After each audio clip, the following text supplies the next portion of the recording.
किसी भी इंसान के लिए उसकी इज्जत ये सबसे ज्यादा महत्वपूर्ण होती है।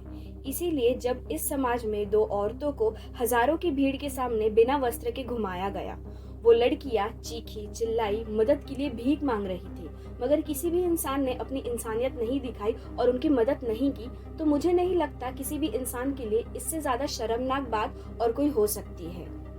हैरानी की बात तो ये है कि ये वाकया मणिपुर में 4 मई 2023 को हुआ है, मगर मीडिया इस न्यूज को कवर नहीं कर रही, सेलिब्रिटीज इसके बारे में कोई बात नहीं कर रहे और पॉलिटिशियंस तो मानो इसके बारे में कोई बात करना ही नहीं चाहते।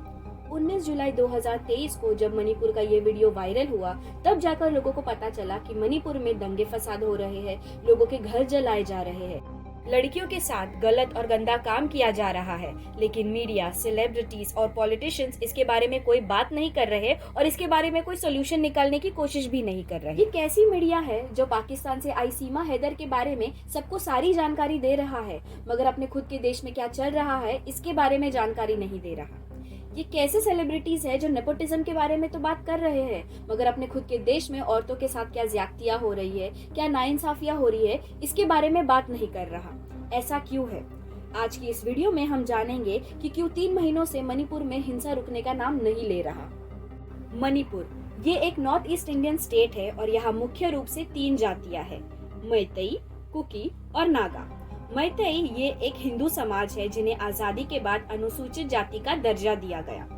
कुकी ये एक ईसाई समाज है। मैतेई जाति की ये शिकायत थी कि लैंड रिफॉर्म एक्ट की वजह से ये लोग पहाड़ी इलाकों पर अपनी जमीन नहीं खरीद सकते, जबकि राज्य में सबसे ज्यादा आबादी इनकी ही है। इन लोगों की मांग थी कि इन्हें भी जनजाति का दर्जा दिया जाए ताकि ये लोग भी पहाड़ों पर अपनी जमीन खरीद सके। इसी को लेकर मैतेई ट्राइब यूनियन पिछले कई सालों से मैतेई समुदाय को आदिवासी दर्जा देने की मांग कर रहे हैं, मगर कुकी और बाकी जनजातियों को ये बात कभी पसंद नहीं आई। कुकी समाज का ये कहना था कि मैतेई समाज का पहले ही नौकरियों में दबदबाव है। राज्य में 60 में से 40 विधायक भी मैतेई समाज से आते हैं। ऐसे में अगर उन्हें जनजाति का दर्जा दिया जाए तो वो लोग पहाड़ों पर जमीन खरीदना शुरू कर देंगे और कुकी समाज हैश्य पर चला जाएगा। इसी चीज को लेकर 3 मई 2023 को रैली भी निकाली गई थी और देखते ही देखते उस रैली ने हिंसा का रूप धारण कर लिया। कुकी समाज के लोगों ने मैतेई समाज पर हमला किया, जिसके बाद मैतेई समाज के लोगों ने भी कुकी समाज के लोगों पर अपना निशाना साधा। चर्चों में आग लगाई गई। 2000 से भी ज्यादा कुकी लोगों के घरों को निशाना बनाया गया। कुकी इलाकों में रहने वाले मैतेई लोगों पर भी हमले हुए। लोग रातों रात अपना घर छोड़ने के लिए मजबूर हो गए। रात के अंधेरे में गर्भवती महिलाओं को अपना घर छोड़कर भागना पड़ा। कई बच्चे पानी में बह गए। पिछले 80 दिनों में हिंसा के कारण 150 लोगों की मौत हुई। 5000 से भी ज्यादा आगजनी की घटनाएं हुई। 7000 लोगों को गिरफ्तार किया गया। हिंसा की 6000 वारदातें हुई और 60,000 लोगों को शिविर में रहने के लिए मजबूर होना पड़ा। देखते ही देखते जाति की ये लड़ाई धार्मिक रूप लेने लगी, जिसके कारण चर्च और मंदिरों पर भी हमले हुए। दोनों जातियों में इतना गुस्सा भर चुका है कि कोई भी मैतेई या कुकी के इलाकों में रहने की हिम्मत नहीं कर पा रहा। कुकी और मैतेई समाज के लोगों का सरकार और पुलिस के ऊपर से विश्वास उठ चुका है।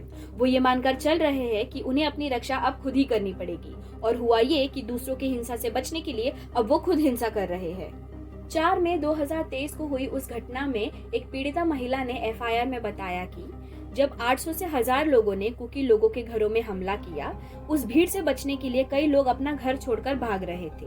उसी भीड़ में 2 महिलाएं, एक युवा महिला, एक पिता और उनका भाई जंगल की ओर भागा।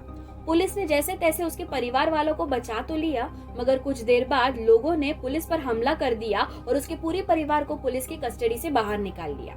जब लड़कियों के पिता ने हिंसा का विरोध किया तो उनकी गोली मारकर हत्या कर दी गई।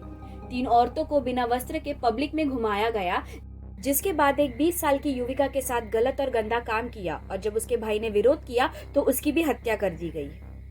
सबसे ज्यादा शर्मनाक बात तो ये है कि मणिपुर में ये घटना 4 मई 2023 को हुई थी और तकरीबन 3 महीने बाद इस केस में पहली गिरफ्तारी हुई, वो भी तब जब ये वीडियो 19 जुलाई 2023 को वायरल हुआ। मतलब इस केस में 2 लोगों की जान गई, 3 लड़कियों को बिना वस्त्र के पब्लिक में घुमाया गया, एक युवा लड़की के साथ गलत और गंदा काम किया। इतना सब होने के बाद भी इस केस में 3 महीने बाद सिर्फ एक गिरफ्तारी हुई, वो भी तब जब ये वीडियो वायरल हुआ। ये भला मणिपुर का कैसा पुलिस प्रशासन है? सबसे हैरान कर देने वाली बात तो ये है कि मणिपुर पिछले 3 महीनों से जल रहा है और सवाल ये है कि नेशनल मीडिया ने इस न्यूज को कवर क्यों नहीं किया। सोशल मीडियाज, पॉलिटिशियंस, सेलिब्रिटीज इसके बारे में क्यों कुछ नहीं कह रहे। इस क्यों का जवाब अभी तक नहीं मिला है। मैं उम्मीद करती हूँ कि इस वीडियो ने आपको मणिपुर के बारे में थोड़ी बहुत जानकारी दी हो। और अगर आपको क्राइम स्टोरीज, क्राइम डॉक्यूमेंट्रीज या लेटेस्ट न्यूज देखना पसंद है, then make sure to subscribe to my channel and then hit the bell icon.